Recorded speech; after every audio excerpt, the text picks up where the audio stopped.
Hi everyone, it's Sherry, and today I'm going to share with you a cool resource that I found in the Alabama Virtual Library. First thing I need to do is Google search Alabama Virtual Library. There it is. And I recommend going here and browsing when you have some free time, but today we have a specific topic. I'd also like to note that this is a free resource for anyone who lives in Alabama. It's a wonderful resource.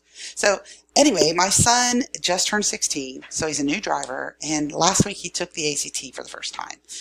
He had to do the writing portion, and in the ACT writing, the student is given an issue, and they have to write an essay defending their viewpoint on the issue. So I'm going to go into high school resources, and I'm going to look for anything that maybe would do with writing or essays or viewpoints. And there are so many resources here, but one that caught my eye was this Gale group, Opposing Viewpoints in Context. It offers so many topics. It's got the most popular, it's got popular ones organized by topic.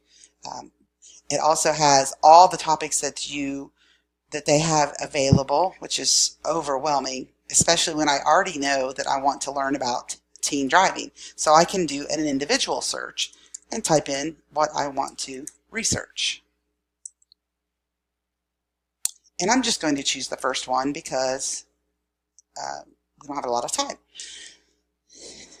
This is an article that has been written. It's got the citations, it's got the research. You could use this as some of your resources, but what I really like is the home page.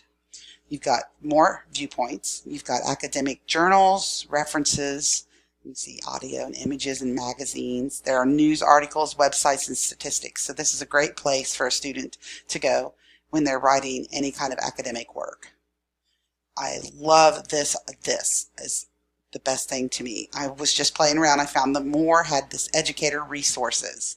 I would tell my students about this because it has a research toolkit to help high school students write a research paper.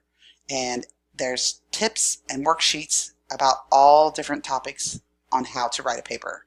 Very, very important. So I hope this helped you, and I hope that you can use this helpful information with your students and get them on the good track of writing and defending themselves. Thanks.